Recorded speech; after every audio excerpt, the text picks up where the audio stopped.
જય ખોડિયારમાં જય માતા સ્વાગત છે આજના મિની વ્લોગમાં સવારમાં મિની વ્લોગ સ્ટાર્ટ કરી દીધો અને અત્યારે તો હું મારા ફોઈને ખેતરે આવી ગયા તમે તેલ વાટવાનું સુરત દાદાના સવારમાં તમે દર્શન કરી લાવો અને પછી તો હું તેલ વાટતો તો તડકો બહુ થઈ ગયો તો પછી મને થતી હતી ગરમી પછી મેં કરી દીધો લાઈટ વગરનો પંખો ચાલુ ડિપ્રેશન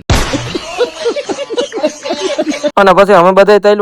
તેલ વાટતા સંજયભાઈ બેસી ગયા હતા ટ્રેક્ટર ને હાવ થાકી ગયા હતા પાછા તો બરની વાતો કરતા હતા કે હું તો હજી આખા તેલ વાટી નાખું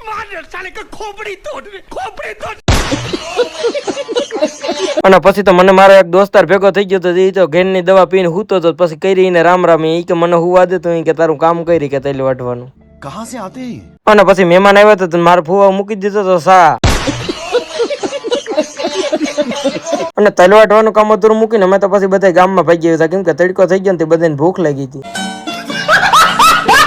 અને ઘેરેથી જમી કરવીને હું મારો ફૂઈનો છોકરો વાડી આવી ગયા પછી બે આંગર યુસી કરે કઈ જગ્યાએ જવાય તમે જરીક કોમેન્ટ કરી દીધો મારો ફૂઈનો છોકરો હાંકતો ટ્રેક્ટર ને અહીંયા મને બેહાડ્યો તો આગળ હવે મોરલો બનાવ્યો પણ ઢેલડી નો બની જાવ જ્યાં મારે રાખવું તો